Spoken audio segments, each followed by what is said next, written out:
that should work. I'm hoping.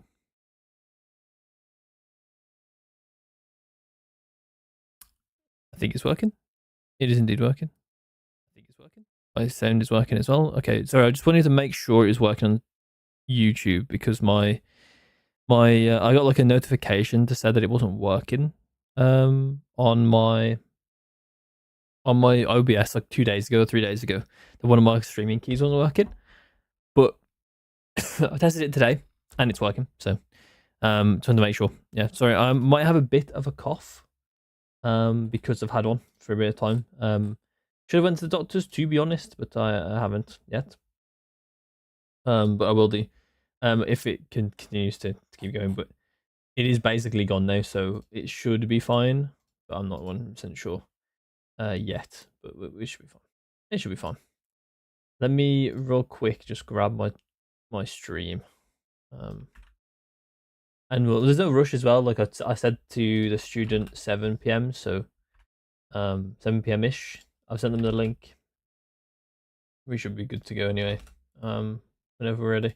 It's been a while since I've played recently actually, but I haven't streamed or coached for a decent amount of time now. So I'm getting back into the swing of things, I guess. I do want to keep going, obviously, with this stuff. One of the things I do want to do is I really want to have a team to coach at some point again. I also remembered that I think there was a team that was asking for like lineups for from my YouTube channel, which I forgot to do because I had so much work in December, so I just forgot. So I have to make sure that I am able to do that kind of stuff for teams at some point. Okay, I was going to wait to get some viewers in. But okay.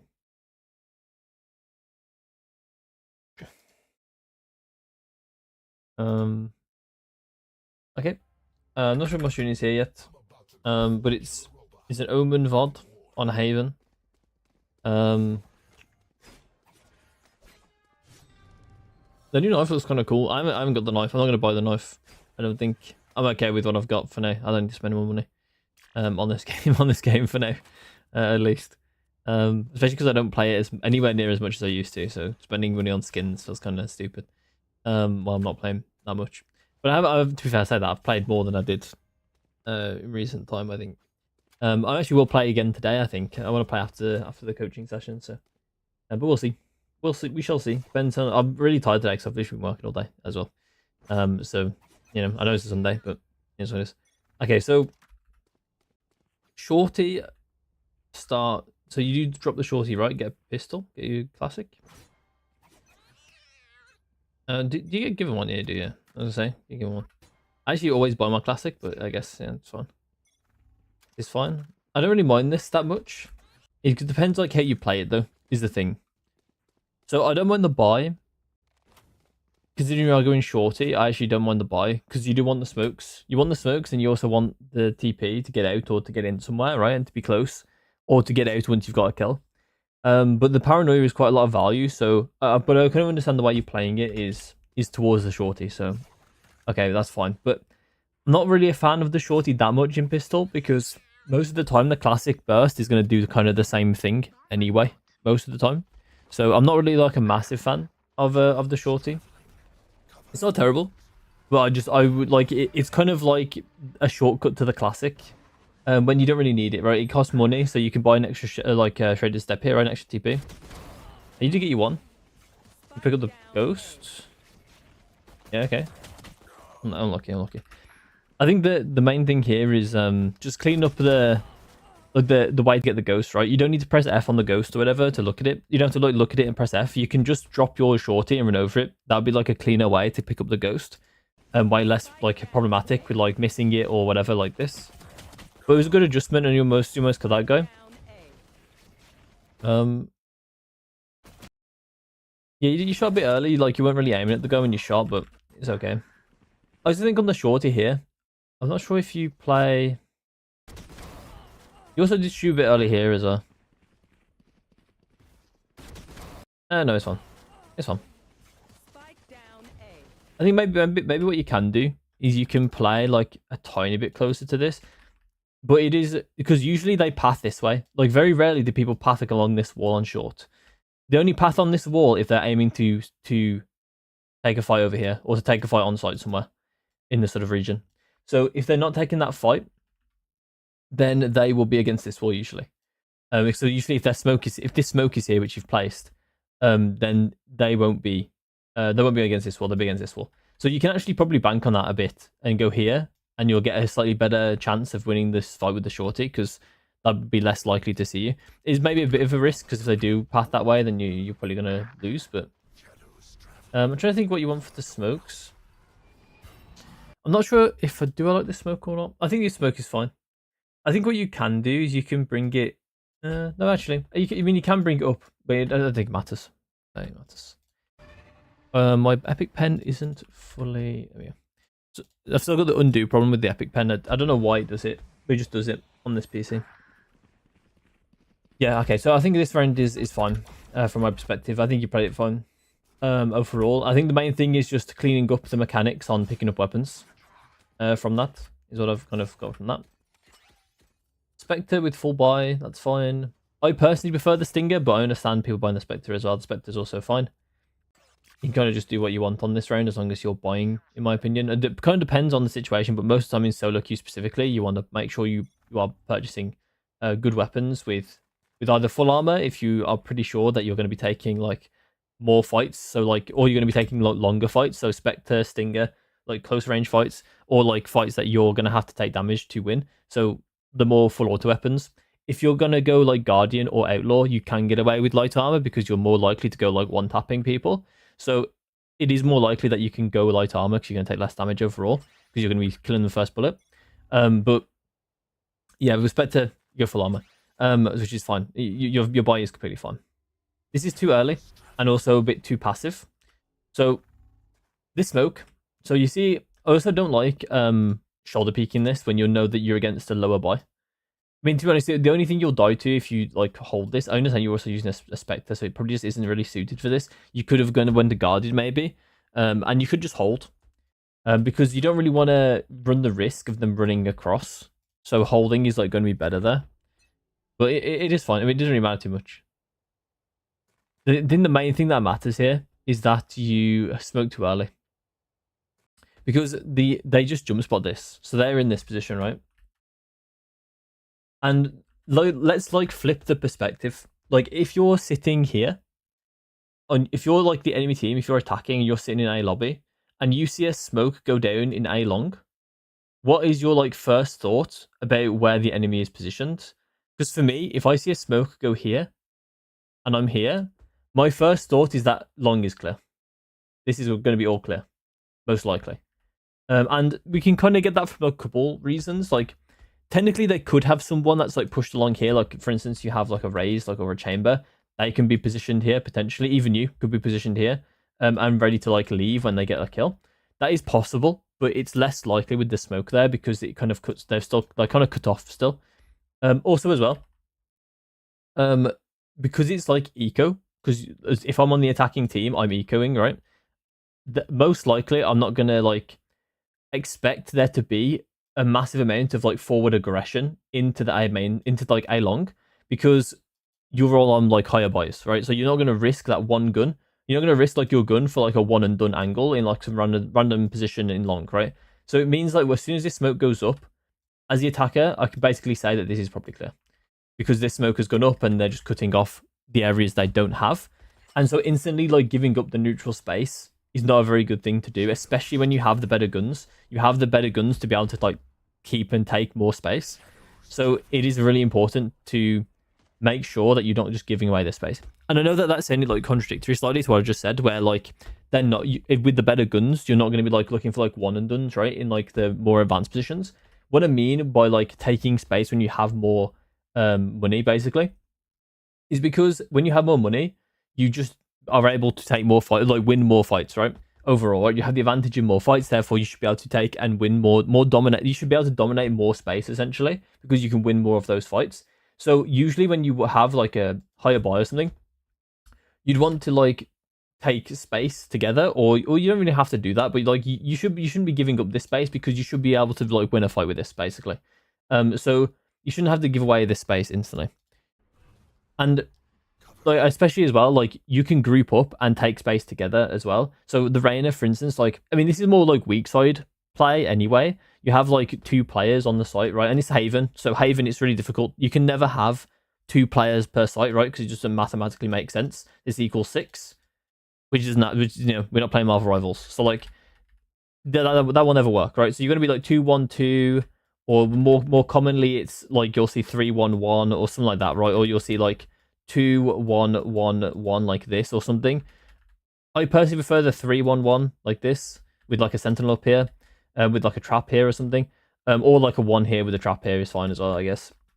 But like yeah, so what I'm trying to say here is, because there's only 2 of us, grouping up and taking a lane is going to be much more important than not grouping up and taking a lane, than like splitting up in the 1-1, right? So because you're against lower boys, splitting up in like a 1-1 is going to be problematic, because then it means like if someone rushes you or someone rushes Reyna, it could be like a 3v1, right? A 3v1 in short, a 3v1 in long, and even if they have bad guns, like they have classics, you only have a Spectre as well. So can you spray down 3 people when they're all like running at you with classics? Is like, you don't really want to be asking that question in the position where you're favored, right? You want to be finding a bit more favorable fights than that, than a 3v1 against you, right?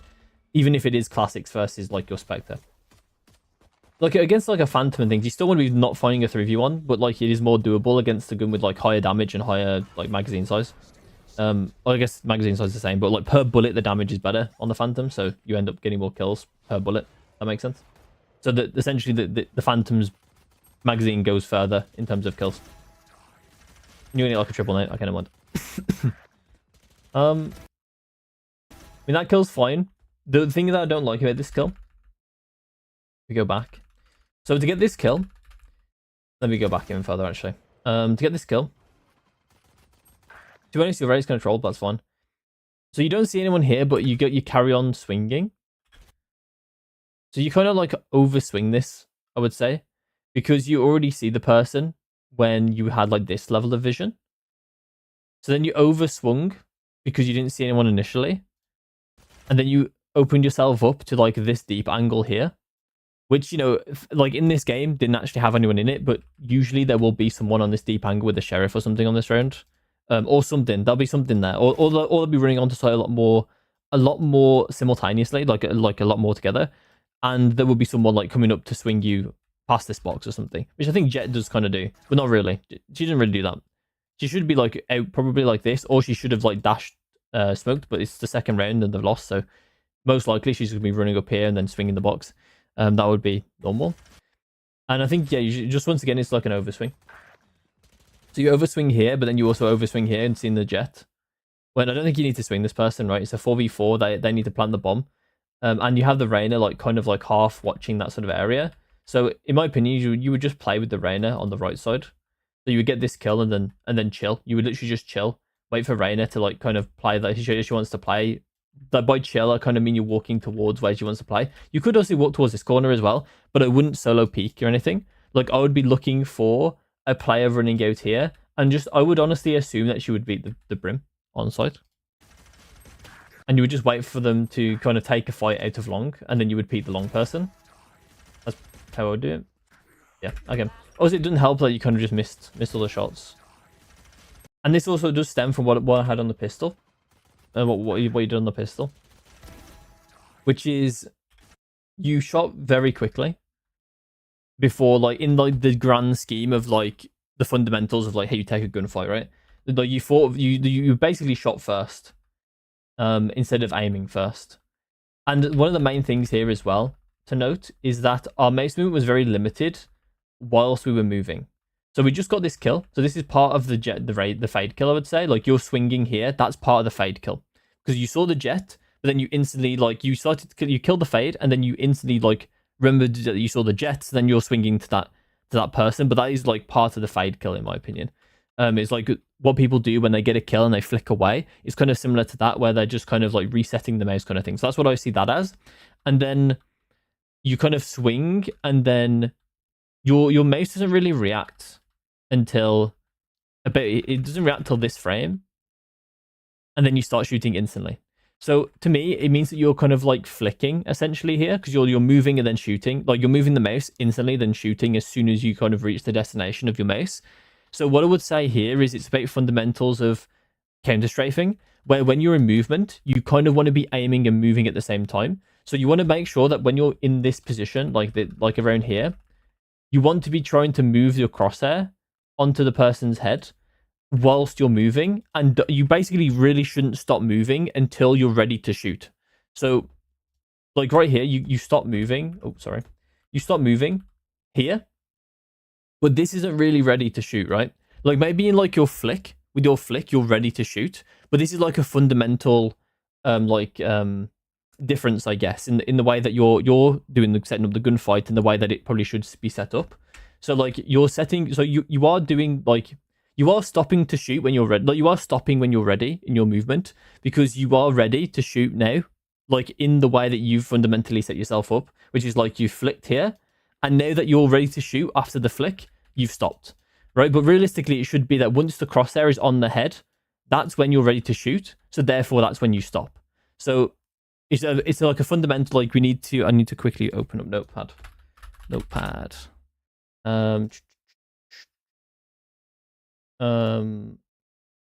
I need to save this Notepad.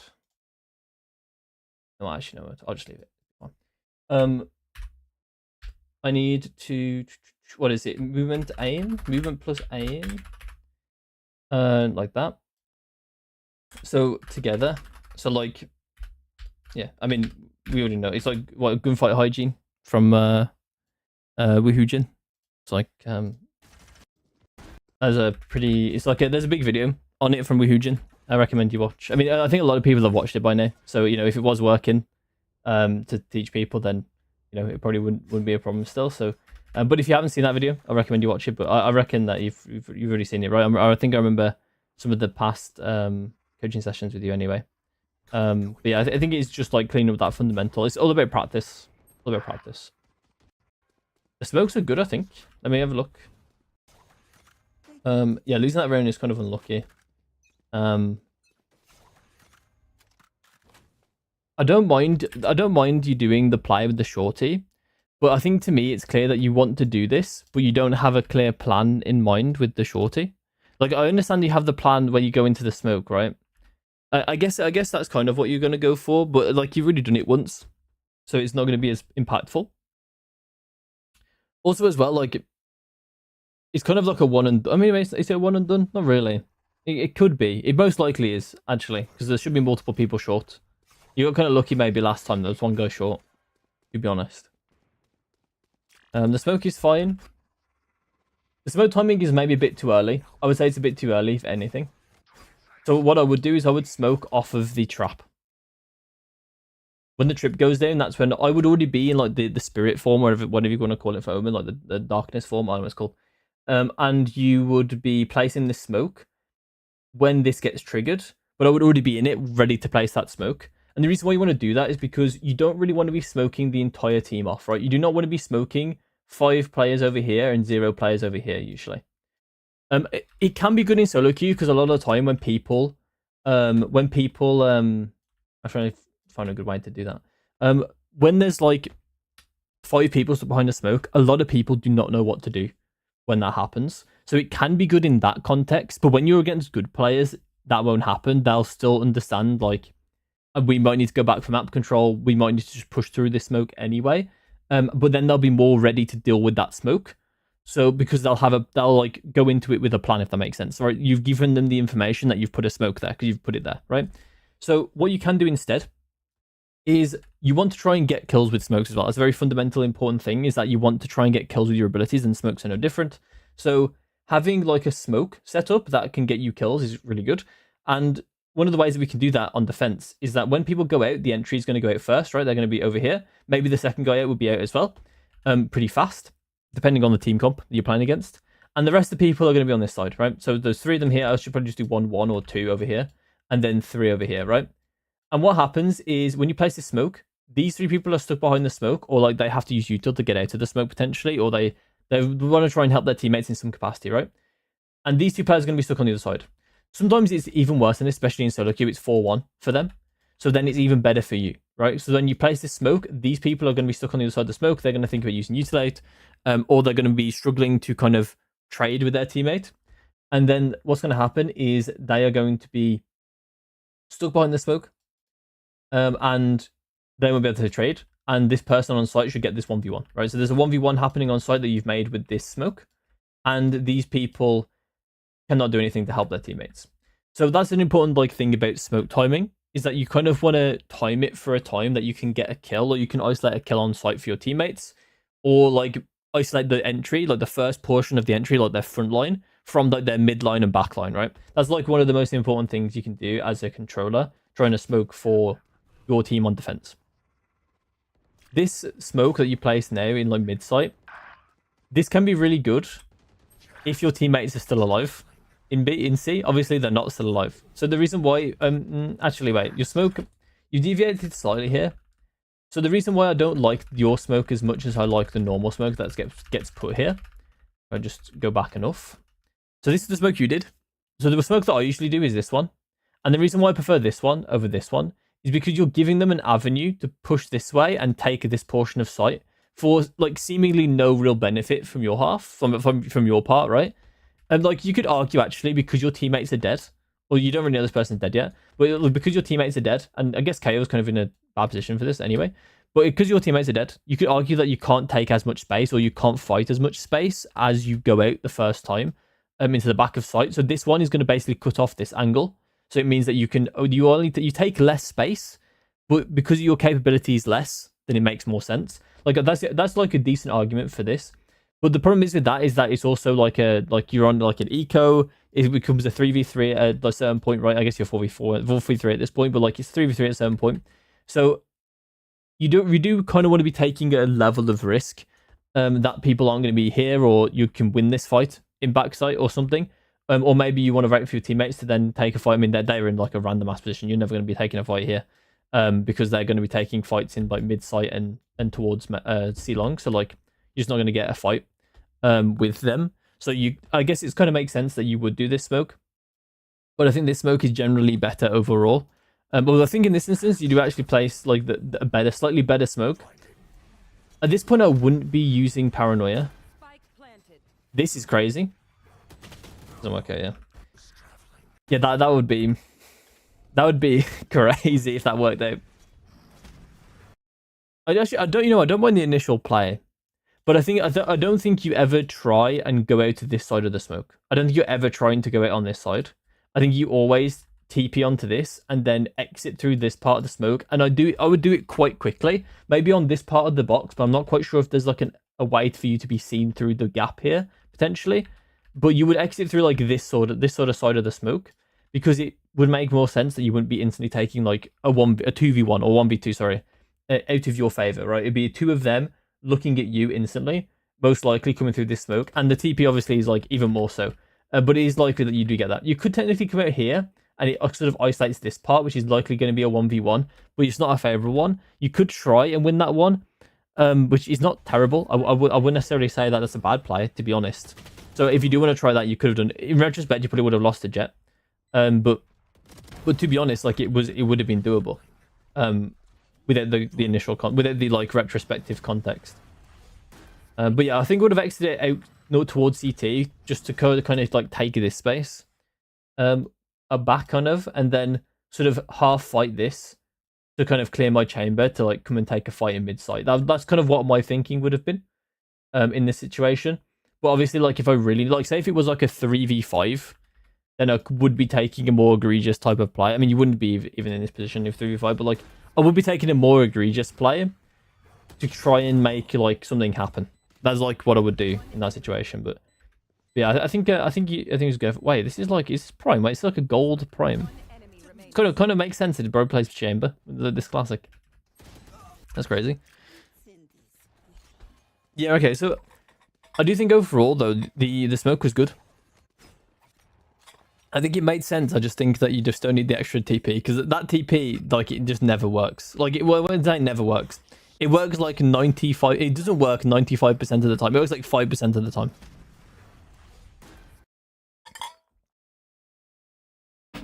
And the 5% of the time that it does work is because there's other things going on. And those other things just aren't happening right now, right? So like there's no like other fights happening or like around the site, like your teammates aren't quite there yet. There's no like paranoia flashes, like ults, or like anything to distract them from your TP. So you just like raw TP into 3 people, and die. That's basically what just happens. But yeah, so but I understand. I don't like the TP at the end, but I understand like the thought process. But yeah, it's just a matter of like decision making surrounding like your utility. But I think I mean mainly around the TP. But your smokes were good. Your smoke was good, and I think that if you do the smoke in future rounds, then it shows that you did actually have a thought process in that round, a bit like your position utility wise. Like you didn't have much utility, so you wanted to close the smoke because you couldn't take as much space or fight as much space. So maybe that is a good thing anyway. What is going on with your team? Why are there 3 people in garage? Kev runs into garage with his knives. Oh, this is so strange. I don't like the smoke, although to be honest, your teammates' positions kind of don't give you a very good way to smoke that. I think you do have to just smoke like that and hope for the best. They're in B. Our crosshair wasn't ready for that. I mean, it's crazy that you actually get a fight, by the way. But our crosshair's not ready. Yeah. It's kind of just about remembering that you need to put your crosshair here. But I think what you need to do is you need to just pre-aim this. Or you need to like follow this corner a lot better. Because you were kind of like you just didn't follow the corner as well. You can just have knife out here as well. You can knife out here. Actually, can you? I mean, yeah, actually, I would knife out probably to like this position, right? And then get my gun out to take the first fight, which is this one. Yeah, I think so. And then yeah, you just weren't following the corner very well. Or you just weren't pre-aiming this. To be honest, I don't like the pre-aim. To be honest, I actually say like you pre-aiming this, but thinking about it, you wouldn't pre-aim. What you would do, you would just follow this corner because you don't really know where they are along this wall. Like they could be at any kind of length down the wall. So it kind of makes sense for you to not presume they're like perfectly going to be coming at the smoke as you swing, because they're going to be like here or something, and then you'll just die because you'll pre-aim wrong. Like that stuff can happen, or like they can be walking up this wall, and then you would die. So yeah, I would just like, I think that the deathmatch like tracing, corner tracing stuff that I've done, I definitely would have shown it you in the past. That this type of stuff that type of drill will help with this. Oh, okay. We're just killing them like that. I mean, we are full running, but we double tap them. Okay, we take those. Screw it, why not? Yeah, so she kind of just surprised you, I think, is what the problem is here. But at the same time, I think this is such a dumb push from the Jet, so it would surprise me as well. But yeah, it just works out in our favor, I guess. You don't need to reload there. 20 bullets is more than enough. And you don't know who's coming back through, right? Like it could have been an extra person, and then you're reloading while peeking. So you peek back out again while reloading, and that's like death if someone else is coming here to trade. So you don't want to reload there. You want to wait a couple seconds, like for a chance that someone's coming in. And then if you really need to reload those 2 bullets, you can. But I wouldn't have reloaded at all, I don't think. This is scary because okay. So something that's really important, especially in post-plant situations that a lot of people can struggle with, is time, right? So you have, once the spike is planted, you have 45 seconds. I can promise you that 45 seconds is actually a really long time. And a lot of people are very rushed when they hear the bomb plant or whatever. And it's just a bit a matter of like trying to be level-headed and not rushing too much. And right here, your teammates are, I'm going to be honest, pretty clueless. I don't know what Reina is still doing in this corner. And I don't know what Chamber's looking at. I don't know what... I mean, KO's maybe the most like regular teammate you have here. And then Raises and Narnia, right? So my point being is that you don't really have anyone to come and help you. So going into site here is kind of suicide. regardless of how you do it, to be honest. I mean, this is really nice pressure if everyone else was also like in these sort of positions. I don't know why KO was running this way. Oi, oi, oi. Something's going horribly wrong with your teammates, I'll be honest. But that's not really our concern, honestly, because we can still win this. We were 5v4, right? 5v4 as well. Like, we can just wait for our teammates to kind of get it. We're like, as I mentioned, we have plenty of time. So we don't really need to be like instantly going in. So TP is fine. Like, I would prefer this if you had other people, because now you're like the center of attention, right? And it's actually fine if you're the center of attention if everyone else is there, because then they can take easier fights. Or if they're the center of attention, then you can push out the smoke and take their fights. So as long like it's kind of like baiting and switching, right? And I think that right now you're just baiting, and no, you're not baiting. You're not baiting, but you're the bait. You're the bait, and there's no switching going on. Is what I'm trying to say. Oh, this is really scary. I don't know where we're trying to go. We're trying to go. It's working. It's not going to work. Okay, we got the kill down. Yeah, so once again, I would start. So this is the second time it's happened in like 3 rounds, or like 2 rounds, 3 rounds. I wouldn't be doing this very often. Like, I very rarely go for a raw TP out of the smoke.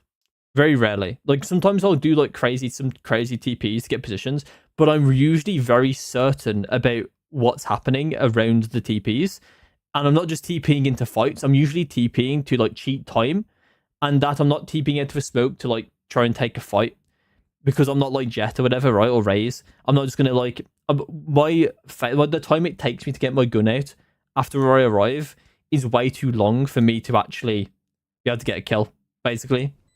And we get kind of lucky that Rain is distracted by our 2 teammates.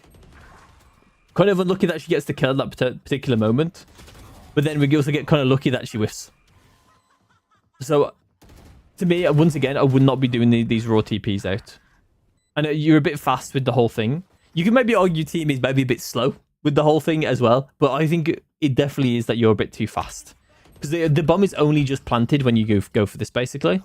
Like, you're placing the smoke and the bomb has just been planted. So I think it's a bit too quick for your team. So I think you just need to slow down a bit. Especially as well, like, I mean, it's not really that applicable right now, but especially when you're like an agent that has cooldowns, like, and also if you have agents, like other agents on your team with cooldowns, it can be important to like look for those if they do have them up. Like, you can ask KO for knife, or ask like, I don't know who else has cooldowns on your team. No one else. I guess Chamber does, but like, who cares? So like, yeah, it's a bit waiting for cooldowns as well, potentially, but most of the time it's going to be just like making sure everyone's on the same page. And you're not going to get that in solo queue, but you can kind of like slow down and kind of match the pace of your teammates sometimes. Like, there's a lot of like, I'm trying to think of like a good way that I can say it. But in League, for instance, like in League of Legends, there's stuff like Baron dancing or Dragon dancing, what people call it, basically, which is like, there's like essentially like communication between all the players without any actual communication, because of the way that each player kind of positions. So like each player is like, it's what called like Baron dancing, Dragon dancing, objective dancing, whatever you want to call it, where like they're positioning, like the front line is kind of like pushing forward slightly, and it's pushing the other front line, like the front line that maybe loses the fight more likely, back a bit to kind of, and then it's like moving the whole team back, and the other team that's more winning is like moving forward slightly, and then maybe there's like a certain situation that the other team can kind of get an advantage, so they move forward a bit, the other team moves backwards. Like, you kind of get the gist, right? With like the positioning is kind of like giving you information, and so your teammate, you need to kind of look at your teammates and ask like, are they ready to go in, right? And if they're not ready to go in, maybe it's not time for you to go in.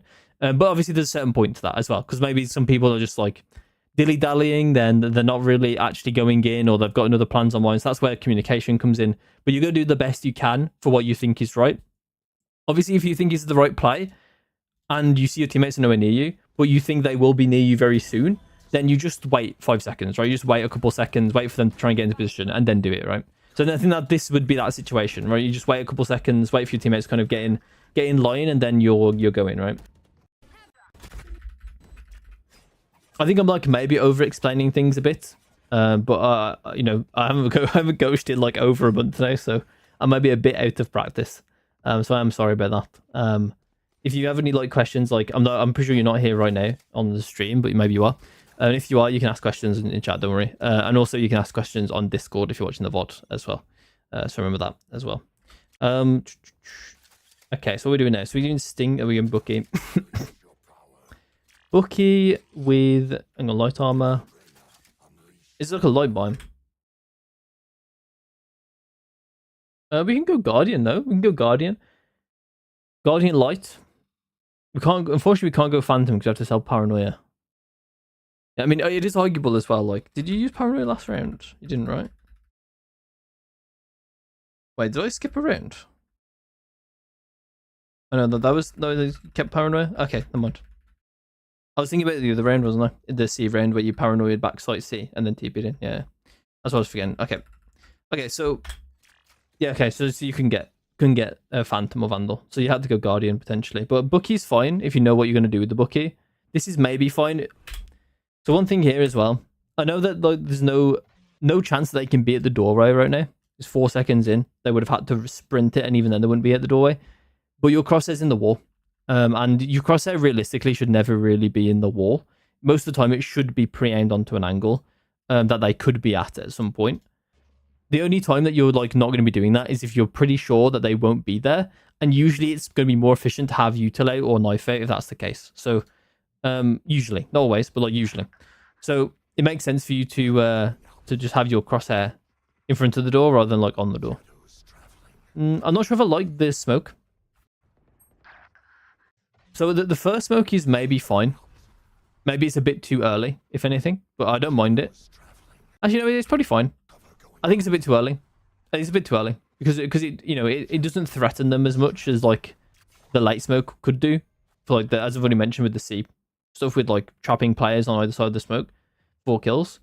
And obviously they don't know that, so it makes sense for you to like wait a bit and then try and do that later on and make them fear that kind of play. And the second smoke on the short, I don't particularly like. The reason why I don't like this smoke, I only really like this smoke if there's like a real reason for like my teammates to like potentially like retake short or something. If there's like slow, like if there's a Killjoy ult or something, and this kind of buys us a tiny bit of space for us to go contest or something. Like that's when I like this smoke. I don't like this smoke. The reason why I don't like this smoke otherwise is because the other smoke where you do it like this is much more difficult for the enemy team to clear, right? It's very similar to all the walls that we used to see on comp, on like competitive games, like pro games, with like Harbor, Viper, and a lot of the teams needed Sky back when Sky was like really important, right? Because Sky was like the one that could like easily put birds through walls, like through multiple walls, and clear multiple things. Like this smoke has like multiple walls to it, right? Because there's like, you go here, you're inside the smoke, and then there's outside smoke. So they have to clear this outside smoke part as well. So it's like an extra layer to like, do they want to use util here? So most of the time, this smoke is going to be better, like 90% of the time. Oh, this is good. Okay. Just yeah. Okay. If you have any questions as well, that kind of stuff, yeah, feel free to message as well. But I'm happy it's good so far. Okay, so we rotate. It's going to be A. That's fine. Could be a bit scary to like not have your gun out for the potential rotate. Once again, we're kind of in the wall.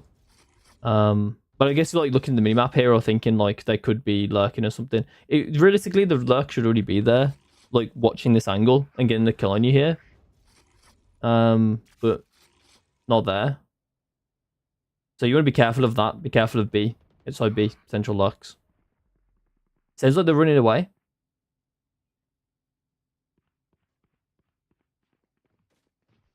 Yeah, they're outside.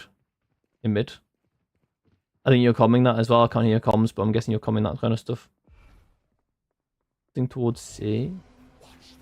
You know what? I don't hate this TP. Instantly, what I would do. So, I don't hate the TP, but it's really important for because it's good for space and it's good for like what you have. You have a Bucky, right? So they're not really risking anything from giving them like the gun or what you have or whatever. And also you have like a very specialist type gun, and it can be hard to like get out of like some of these situations for C. So I do kind of like what you did, but I think it's really important as well that you try and avoid having the double fight that you might take here, because there's going to be 2 fights happening, one from like the main area from long and one from site. So you need to try and pick one and take it, because you're not going to be able to take the other one, although you're not going to be able to take both is what I'm trying to say. So So you don't really want to leave everything open. You want to be using this smoke. And the way I personally saw it instantly when I saw UTP was I was going to place a smoke here.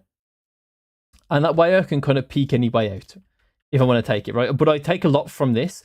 At the same time, if I can get into this smoke, I have a TP, so I can smoke it in TP if I want to. I can TP into the smoke and control this area. At the same time, this player will not be able to do anything if there's anyone here.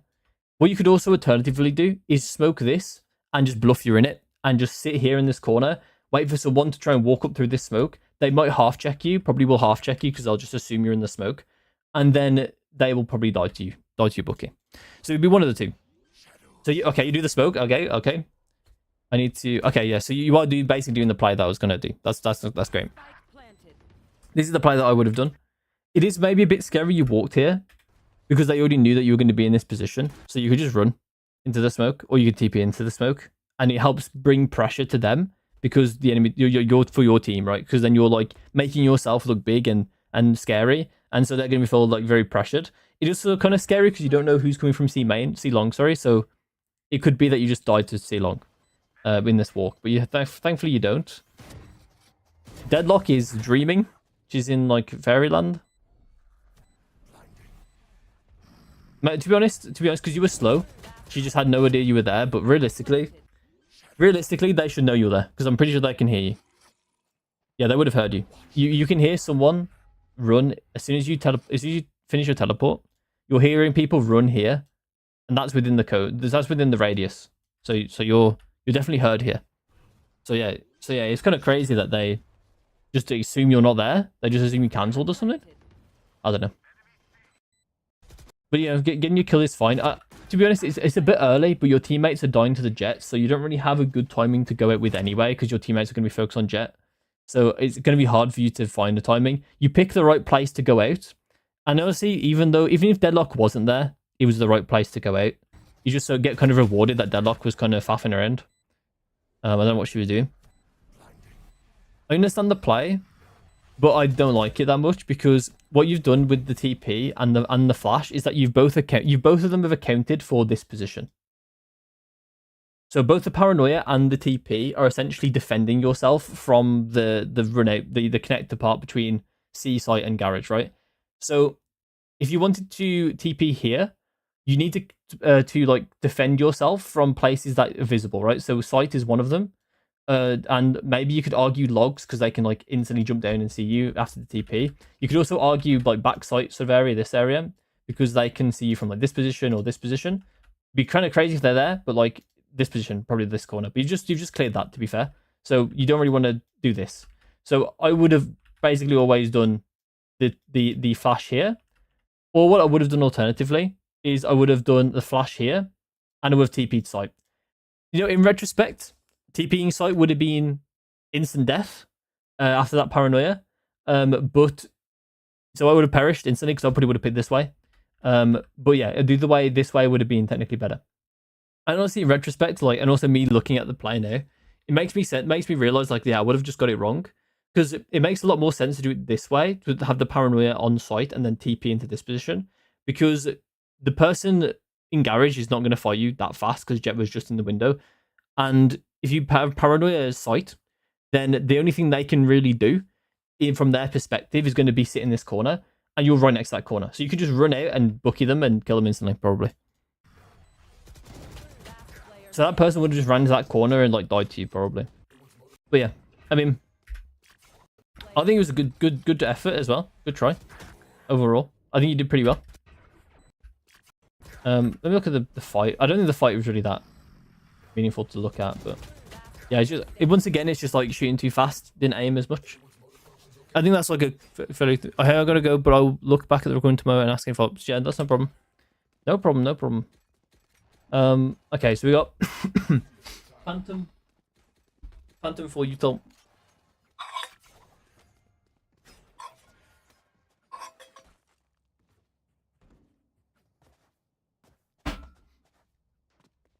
Jesus, my throat is so bad, to be honest. No, my throat's fine, but it's just a cough. It's so annoying. Keeping it down sometimes. Okay, so we got full armor Phantom for util. We're in garage. Do I like garage for Omen? I mean, it's okay. You don't really want to be taking this fight early, I would say. Chamber's cleared mid for you, so you don't really have to be taking any fights. Now, you can instant rotate, in my opinion. Okay, never mind. He's found a way to die. But you can still, I mean, the actual, like, positioning of, like, who's playing what is so crazy, but it's okay.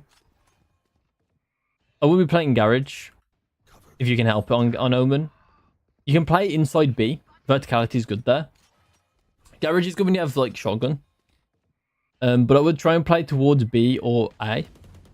They just make more sense for you as a character. Oh, this is kind of crazy. There's no way.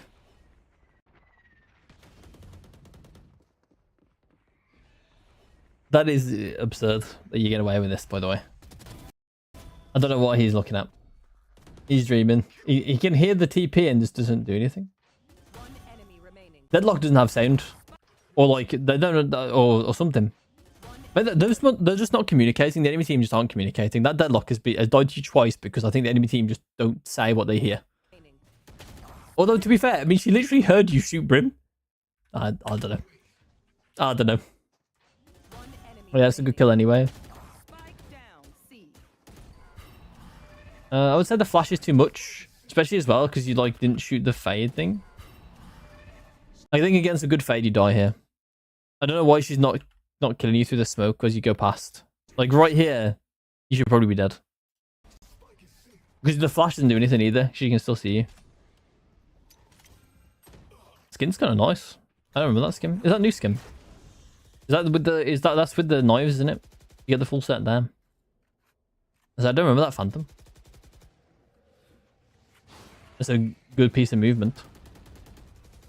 Oh, unlucky. I was unlucky because, you know, that could have been your kill. Because I feel like as soon as that goes past and you dodge, you can just walk up to this smoke and swing. Because there's no way she expects you to be there. She's 100% in her mind. Everything is cleared close. So she's like, I'm just going to... There's the reason why she's spraying. Because she thinks that she's completely fine close. No one can, like, swing her while she reloads. That's okay. I would, you know, you get rewarded for this, the TP, but it really, technically, against good players, it doesn't work. It just simply doesn't work against good players. Because, like, as I mentioned, right, you can't shoot for a good amount of time here. Look how long you're looking at this guy, and he doesn't react to you. Like, it's forever. It's like 2 gunfights worth of time. So he realistically should have killed you there. So you want to be careful of that. I would not do those types of plays because they're burger flips, they're coin flips. They're just like the scariest types of plays you can make when you have an advantage as well. Because you had the advantage of knowing where he was, so you could, like, even dropping out the smoke would have been better realistically. Because then you don't have the downtime, or you don't have anywhere near as much downtime. You would have just jumped out the smoke, and he would have heard you as you were able to shoot. Because you would have just jumped out the smoke, and then the only sound cue he gets is you landing. And then you can already shoot. So he would have just died. That is much more safe than doing that TP. Because it's not worth the crosshair misplacement of you being up high either. Because you give him the amount of time that it takes for him to adjust and more. So it just makes more sense for you to drop out and kill in that situation. If you want to. But the thing is, like, it's even scary to do that. Because you don't really know if someone's, like, lagging behind here. But there's 2 people going sight. And there's a 3rd guy here. But realistically, there could be a 4th guy. There's 4 alive. There could be a 4th guy just chilling, waiting for someone to do something like jump out the smoke. And you'll just die. So, it is kind of scary to do that. It is just a bit of a coin flip, a burger flip. So I wouldn't have done it. Especially in the position that you were ahead, right? In people. And you weren't. You're 4v4. But even then, it's still not good. Because you just coin flip your life and then it's 3v4 for them. So, like, it's still not good to take that coin flip. Especially on defense Haven. Defense, yeah, it's like defense on Haven specifically. Because Haven's one of those maps you really don't want to die early as defense. It already sucks being 5v5 on defense on Haven. I like this play. Your KO does a lot of work here with the nade, by the way. The molly is big for the hold. As I mentioned as well, I think the smoke is early. The smoke is still early. I think what you can do is you can run straight here, TP, smoke. Or you can smoke TP. Smoke TP also works, but like in quick succession, like you smoke and then you're instantly TPing on the box. That also works. but I would do it later than this. The main reason why this is good is because this guy is, I mean, to be honest, he's a bit lost. But the main reason why it's really good here is that if you get this kill, it doesn't really matter how you get that kill, like in what capacity or whatever. Like he could be standing in the molly trying to kill you. As long as you get that kill, then it's good for you because this molly essentially means that no one else can trade. It's kind of what your smoke would do. Actually, this is like actually a really good demonstration, actually. This is essentially what your smoke would do. What just happened. But it's like, instead of like they can't run through, they can't see through, right? They can't see where this brim died from. Or they can't see where, like, exactly, like, how to line up their crosshair or whatever, right? Good players will still have that knowledge. They'll still be able to, like, line up the crosshair correctly because they'll know where you're standing on from the sound. And sometimes, like, yeah, all those types of things, right? They'll have the map knowledge, right? But even then, it was still add a barrier, a layer to the way they have to take the fight. And they can't just push through the smoke either, right? They can't just push through the smoke and pre-aim you anyway because there's other angles on the site to deal with. They already know a KO's on the site. But like they would know if someone else is on the site in that theoretical context as well, potentially. And then they can't just push through the smoke randomly, so they have to have flash set up and all that kind of thing. And if you're placing the smoke early, they can, especially with like no one else going through and they're 5v5, then they can plan for that, right? They can plan what flashes they're going through with, like where stuff is going. Like they'll have a molly set up for like backside, whatever, right? When this smoke is late or like it happens on in the moment, they can't plan for it in the moment, right? Especially solo queue teams. So there's gonna be no chance of them helping the guy that's solo. And this is like essentially what this does, right? What the brim does and what the molly does. So the guy runs out solo and he can't be traded. In fact, your smoke does the same. Does it here as well? To be fair, it's just mainly because the brimstone is an absolute lunatic. If anything, even though the jet doesn't dash out. Wait, she gets blocked. She gets blocked. She was going to go out, but she gets blocked. I'm guessing she gets blocked, or she just mechanically misses, like misses the dash, I guess. Okay, I mean things are working out. Shooting bodies. Yeah, screw that guy. Screw the Raider players. I'm only joking, obviously. Okay. The smoke could have been deeper there, but it's fine because Fade is mid. It's fine. I think when you have, I mean, actually, you didn't really know. It's fine. They just push through like maniacs anyway. You smoke is fine. Do you have the knowledge that the spike is there? I'm not sure if you do you? I mean, kinda. I don't think you have to re-smoke anyway. I think the reason why you don't re-smoke, by the way, so this is something in a 5v2. Smokes are good at like cutting off sight lines, right? And the main thing that they don't have is sight. That makes sense, right? Think about the amount of eyes on your team alive and the amount of eyes on the enemy team that's alive, right? You have 5 pairs of eyes, they have 2 pairs of eyes. This is really good at stopping sight lines, right? So there's like 2 arguments you can have here, which is you have more sight lines, therefore you can cover more angles. If you leave more angles open, or if you have more angles open, then actually no wait, let me rephrase. If you have more people in like the same area, then you can overwhelm them with the amount of eyes, or actually you can use guns as well, the amount of guns or eyes they have, right? So if you have 3 players alive and they have 2, and you just leave the bomb open, for instance, so the bomb is like visible, then you have like 3 lots of gunpowder, like 3 lots of people with guns, and they have 2, right? So you don't really want to be giving them like a smoke, a way for them to block off the sideline when you have the advantage in force, right? You have the advantage in force, so why would you want to willingly let them kind of potentially take space, or like I guess like surveil their space or whatever, right? Like that, right? So you have to be really smart with how you place your smokes, because you don't want to be in a situation where, for instance, like you have 3 players alive, but then your smoke cuts off your Reyna, right? And then all of a sudden they can take a 2v2 because this guy can't see through your smoke. So you want to be very careful with like how you place your smokes in these types of situations, right? The other way that you can kind of look at it as well is that because they have 2 players alive and you have 5 players alive, you can overwhelm their sight lines essentially, or like I guess like stop their sight lines more easily because you have 5 pairs of eyes, right? So it means that you can look at more things. Your team can look at more things, therefore it should be harder for you to cut off your team completely. So it means that with smokes, you can cut off all of their potential sight lines because they only have 2 people to look, right? So you can look at it 2 different ways. So it's really important either way to make sure you're thinking about how you place your smoke when there's low players on the enemy team versus your high players on your team, because it's very easy to screw your team over, potentially. A lot of people do it like by accident and they don't even realize they're doing it as well. And then this happens in higher level games too. Like there are some teams or some players in higher levels that just they don't understand that they are going to cut off like a valuable sight line for their team, or they're going to create like a really bad situation that can give the enemy team a way into the round by cutting off a sight line that their teammate would have had otherwise, or that they both could play and then 1v2 the guy that would be walking through the smoke otherwise, right? If that makes sense. So then instead of walking through the smoke, they're just in a 2v1 and die. So that happens a lot, and you want to be very careful when you do smokes like this. Obviously, it doesn't matter in this situation, but you want to be very careful that you don't just like... Because you have 3 players in this choke point, right? You have 3 players in this choke. You have 3 guns that can shoot the guy if he's like in this corridor. So it means that realistically smoking this gives him the chance that he can like get a 1 through smoke or get a 1v1 with a dumb guy pushing and that kind of thing. So be careful with how you're placing your smokes. I probably like over-explained once again, but it is what it is. Okay. Should be full util. We should be full util. We've got our full util. It happens.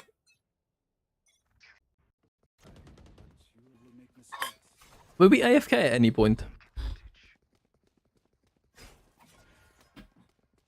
I was just thinking about other things. It happens. I mean, I've done it before. You just get carried away. Oh, we do AFK. Oh, do we? Is this out? No, not really. It looked like you were like messing around with your mouse pad or something. It happens. It happens. I've done it before. It probably won't be the reason why you lose, but like, it is what it is. It is very important to make sure you think about buying your stuff instantly in the round so you don't forget. This is actually something that Boaster does by accident. I think when he used to do it, I'm not sure if he does it anymore, but it definitely was one of the memes of one of the years that he was playing, that he would be calling the round, or like he'd be calling the next round or whatever, like what they're gonna do, and he would just forget to buy stuff. And this happened in overtime a couple times where he had a classic and that's it. Going in, maybe I think he had util. Yeah, like classic and util going into overtime rounds because he just forgot to buy his gun and armor because he was calling the round. So that stuff can happen. Obviously, at like that level, it's like crazy. Especially as well, considering like, I mean, he was like calling like a strat, so it's like probably really complicated or whatever he was trying to call. So like, he was just, or like he was like really hyped about what he was saying, or like just not thinking about the actual round itself, whatever. For him, like specifically. So like, yeah, it happens. It happens. Maybe actually watch the round and stop yapping. So we used our smoke. Where do we use our smoke? A long. Does our chamber have an AWP? We'll see him in a sec. He doesn't. That's fine. I mean, to be fair, he wasn't there as well when you spoke, I guess. But I wouldn't have smoked it anyway if he had an AWP. That's okay. The smoke might technically screw chamber over, but once again, it's just too early. You're just giving them long, essentially. Fight with Reyna is fine. You would rather probably have that smoked off instead of Reyna fighting it, but, you know, Reyna's going to try and fight something. Might as well be mid window where you can trade. Oh, mid, right? He was the one that killed? No, he was Jet. Yeah, okay. It's a round of rounds, that is. Just do nothing, just chill. It happens. What are you saying? What are you saying in the chat, bro? What is that? Jesus. Okay. One way. So you're just like looking for the one way. I don't think you're actually going to place it. Okay. I mean, I don't know. Okay, so I don't mind the play currently. Just watching from the, it's like very passive, but it's fine because you're like the weak side, and Raze is playing passive as well, so you're not really like playing for much towards A, so that's fine. Smoke for garage, yeah, I like it. Okay, was going crazy mode. Ooh, that's a crazy TP. If you actually take it as well. I mean, they weren't there, I guess. Oh, I guess they're going B. You know what? If anything, you could have been more aggressive if I knew there was going. If I was like certain they were going B, you could have went like over here or something. But that might be too scary considering there could be someone window. You would get a fight quite quickly. But to be fair, they die in the span of your ult, so you can really count for that anyway. I don't think you do ult. I don't think you ult. I'm not sure what your thought process was. But I don't think you ult, because B is open. So you don't know what's going on in B. So it's kind of difficult to justify ulting here. Yeah, I don't think I would have ulted. I think I would have just played towards B with Raze. Or would have just like kept holding A.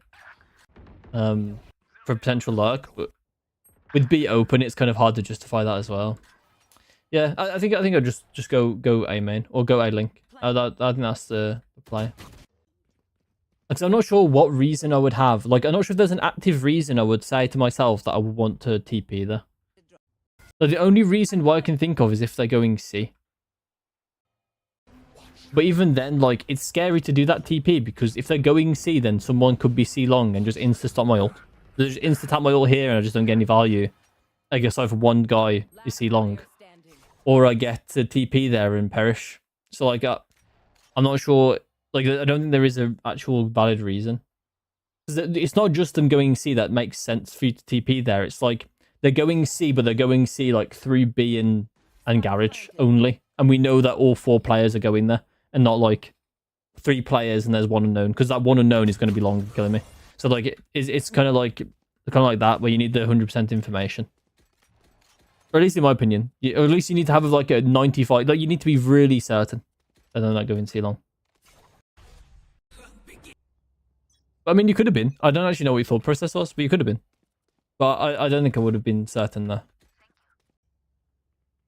Mainly because B was open. And usually, like, you know, no information is information. So the fact that you know nothing about that about that area is like, that's kind of scary. So that could be there. And, you know, the same with, like, if you see no one C long, then, I mean, with your ulti, you can cancel it and then go A-link. That could have even been the play originally. I don't actually know. Okay. So in this instance, I don't think your smoke is not too early, in my opinion, maybe. Oh, wait, maybe it is. That goes north. But he's not going to re-peak, is he? I mean, he did re-peak. he did re-peak, I guess. Which is absolutely diabolical, maybe, but... He's going through? Bro thinks he's Phoenix? Ulting or something? Your chamber's crazy for that. Let me quickly watch the rain from the start over towards C, so I can make a better judgment.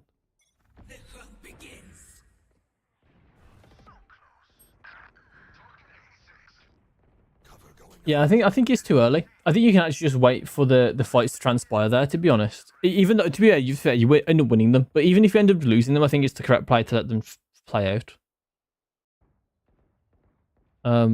Because realistically, your team has the advantage in those fights. And, I mean, it shows a tiny bit there, but, like, your team does have the advantage, though. So I'll just let them play out, and then... You heard one step. Your left. As soon as I hear that step, I'm insta-switching my position. Not insta-switching my position, but, like, I'm instantly looking this way. For sure. But on the thought process with the C long thing, I would just wait for them to go out. Like, similar to how I've been talking about them going C before. You would just wait for them to be first one out, and then you smoke behind them. One enemy remaining. KO's just on one. I also think as well, I've noticed as well, we don't really have a default smoke on defense. Default smokes can be really valuable because they essentially just tell the enemy that they need to use utility early to to do something, right? To get that space away from you potentially, even if you're not even doing anything. And this is also really powerful in solo queue, because if you default to smoke and they never try and contest it, then they always think you're there. Basically, they always are going to think that you're going to sit there and hold that space like perfectly until the smoke fades. So they will always think you're occupying that space until they kind of until they actually find out that space is not occupied, basically. So that can be like a really good thing. That's like what people do with like, it's a really different version of like what you'll see even in pro play, where a lot of people will just go to one site and they'll just keep doing the same strat until the enemy team shows them that they can win that, well, beat that strat basically. And sometimes they just won't beat it. They just won't beat it. They'll just constantly go to that site and they'll just win every time. And the enemy team will never show them a way that they can beat it. And that's kind of what that is as well. Like, you're basically doing that, but on a smaller scale, where you're basically defaulting a smoke and saying, you can never take this. And then they'll show ways to take it potentially. And then you won't do it anymore. You'll choose a different default or whatever, right? Or you might contest the default and make it actually hard for them to take. That kind of thing. You're kind of looking like that kind. It's kind of that kind of mind game that you're trying to do, where you're trying to say like, you can't take this, and then you're forcing them to use utility to show that they can, right? Or even not utility. It could be like skill, right? It could be like, you got to show them. They got to show you that they can run through that smoke and take that fight, whatever, right? And funny enough, in pro play, that sometimes like. That can happen mainly on the utility side of things. But in solo queue, the way that defaults get broken the majority of the time, in my opinion, is like people just like not caring and running through smokes crazily, and then realizing the default is not actually very scary. But in like, I don't feel like anyone below Immortal is going to think like that. So I think defaulting smokes before Immortal is like pretty powerful. And like in Immortal and past that as well, obviously it is too, right? It's literally done in pro play. But like, it's much more powerful when people don't know what's going on. Spike down A. I'm not sure if I like the play of like being on the box or whatever. It's kind of limiting factor. Also, you don't have any util again. Okay, you bought it. That's good. That's fine. I know, like having the shorty in the back pocket. That's good. You'll be doing that anyway. So that's good. Yeah, I don't really like being on the boxes at the start like this. I mean, you can be. It depends on what you're aiming to do. But this angle is not very good, really. Like, they see your legs first in some certain parts of this. And you can't necessarily see the head very easily. So it's not really that good of an angle. And it's very limiting as well if you're going to rotate. And Haven's a rotation-heavy map, so or at least it can be. So it's not really great to be stuck on the box. Or to have to give a sound cue to move. That's usually not ideal. But it depends, because on A it can be sometimes good, because usually you're not rotating off A very much. So on A it's kind of fine, more fine when you're like sitting on top of the box and watching short. Well, on Garage Garage is also very rotation heavy. It's like one and done or whatever. So you're gonna be careful about getting yourself stuck in a box basically. That's a good shot as well, by the way. Your crosshair placement was good as well. Although I think that the main reason why you got the kill was a micro adjustment. Which is, you kind of like stopped in the micro adjusted, then shot in like the same time, and you end up just kind of getting the kill because she walks into the bullets. But it was still a good kill. I think mechanically though, you can definitely clean it up by making sure that as soon as you see her, you can still be in movement and keep your crosshair moving onto the head, and then as soon as you stop, that's when you're ready. That's when you should be ready to shoot, right? The paranoia is good, but I don't think the TP is very good. So the reason why I think the paranoia is good is because in this situation, you're kind of buying yourself time. You also have like an initiator with you, so you don't necessarily need it to take the fight to begin with. Does that make sense? Or like to take the fight on him. So you can use the paranoia to delay time for KO to walk next to you, so then you can kill them together. And that's what happened. So nice. The TP is kind of scary though. I must say, you can literally just run up with the KO, and it's probably much better, but to be honest, it's kind of crazy that the Brim ignored you. Like, what is he doing? He heard the KO and then just completely forgot that like all this angle exists, and didn't check any of it. Which is kind of crazy, but fair enough. It worked out. Yeah, so I think the TP is just scary. I must say, I think your TPs can be very scary. They can be like insta death, because that guy could have killed you there. I feel like, because from this paranoia, he's not necessarily blinded. Like, he could have ran around this corner on reaction, got to here, held this, insta-killed you when you TP'd. Like, that is a very real possibility. He has time to do that, for sure. But he chooses not to. He's also reloading for some reason. Maybe it was a good reload, who knows? Maybe he's on, like, no bullets, like 2 bullets.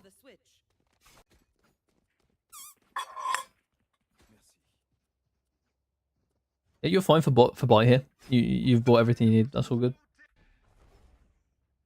I've already mentioned why I don't like this, but that's fine. I won't go over it again just to save the app. Yeah. Oh, yeah, that's also something else that can happen. This is more so an Astra than Omen, because Omen's quite you're quite quick on that smoke, but this is like more of like a maybe like an Astra thing, or less so a Viper thing. It's more so an Astra thing. Even though Astra is used to lurk, especially more so on Breeze. Breeze is like the main one where she's used to lurk, and Pearl. Like those are like the main two that spring to mind for Astra to lurk on. Mainly Breeze though, she's like the main lurker on Breeze because Viper doesn't lurk on that map as much. But this is like more of an Astra problem than an Omen problem, but it can still happen where you're in a more selfish position, I guess, or like that's kind of what lurks kind of do. They sit in like more selfish positions because they can't really help their team, and they also can't get helped. So they have to sit in like semi-aggro positions or semi-strong positions, whilst also being AFK at points. So you have to kind of pick the timings to be AFK, basically. Or like, I say AFK, but like placing your stars or placing your smokes or whatever, right? So it kind of makes sense that you would not pick a crazy position, especially on defense. On defense, you can get away with not being in as powerful as a position. Or like, I say powerful. It's more so advanced position that also maybe has like an element of risk to it, I guess. That's kind of what a lurk position would generally be. But like in this situation, you don't really need to be in a crazy position. That would be like, I guess, coin flipped if you would live or not when you play Sutom. So I don't think you need to be on this position. There's another reason not to play that position, I think. But I didn't think we would see anything like that because Omen is Omen. You know, you don't really have to be you don't really have to not have your gun out very often, if that makes sense. Like most of the time, you can do things quite quickly. But yeah, okay. Just got unlucky, I guess we'll say. But I think it was avoidable if you just didn't TP on the box, and you can just play towards window, and then tuck when you need to smoke. But yeah, that's like not the only reason why I wouldn't play that position anyway. What happened there? Ray's nading you. What is this nade? She naded on top of you and KO. I'm guessing I said sorry there or something. There's not the fuse time of the nade. Do you think they could like send that across the map or something? That's crazy. Oh, a frenzy. Wait, we bought a frenzy. Oh, I don't like frenzy.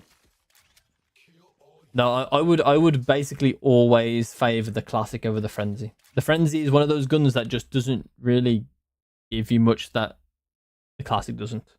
The only reason why you would go frenzy is if you are playing a specific character that gets right up close and can shoot while up close. Something like Neon. Neon's like the main one that comes to mind with the frenzy. And the frenzy is not a very good gun either. The only reason why you might see people play it in pro is because it's also LAN. And this gun is better on LAN than it is on online. Because it's just terrible weapon with accuracy wise. And you need to be able to shoot first with this gun. So you can't afford to use it online really as much. Because yeah, peaks advantage, all that kind of stuff plays a massive part on this gun. And yeah, I wouldn't really use this gun, but simply as well because it also messes up your buy slightly, in my opinion. Like I feel like it makes the pistol round buy a bit awkward. But I guess maybe not. But I would opt into Paranoia. I would buy Paranoia. I usually buy 4 util on pistol for Omen, or sometimes I'll go sometimes I will go Shredded Step and Ghost or something. Like I would have something like that, right? I definitely would not go a Frenzy, that's for sure. Sometimes I would have one less Shredded Step and Ghost sometimes with no Paranoia. It kind of depends on where we're going, but I like Paranoia and A site Haven because you have good Paranoia lines. You have a Paranoia line here, and you have one like here, so for the back site, and you also have one like here as well if you go short. So this is not for long, this is for short. You can go here and then do this as well. You can also do this as well from short as well. This is also a quite powerful line as well because you're gonna get like someone peeking potentially as well here. So you can get like quite a good few lines with Paranoia on A site. So if you go in A site Haven, I would definitely go Paranoia. Same with C site. B site, I would not go Paranoia. I might I'd probably opt into Armor with double TP. Kind of similar to what you did, but I wouldn't go Frenzy. I would just go Armor. Or I might go Ghost because It kind of depends on the way my team is set up, though, and if we're going to go for a fast plant. If we have a fast plant, and we're going to go for that fast plant, if I have a chamber that wants the fast plant, or I have a jet or something, like someone that wants the fast plant, it might even be me that's fast planting, in which case I would still go armor and classic with like double trader step. If it's not me fast planting, I would go ghost, and I would stay outside, because that's kind of the point of fast plant on B, right? So I would opt into the longer range weapon. Oh my god, I thought she was going to win it for a sec. I could see her winning it. Let me go back. I can't remember your death. Did you die? Oh yeah. I don't mind your reasoning to do what you did. The thing is that it's not really optimal for Frenzy to be in this position, right? It's like very open. Even though you got the fight that the Frenzy probably favored, it's just a Frenzy. So you're just gonna miss. You're gonna miss. You're gonna do no damage. It's just a Frenzy. Frenzy diff. If you have a classic there, you probably kill her. I just would stay away from the Frenzy. Okay, so we gone. Wait, we were forcing? Ooh, it's a horrible force.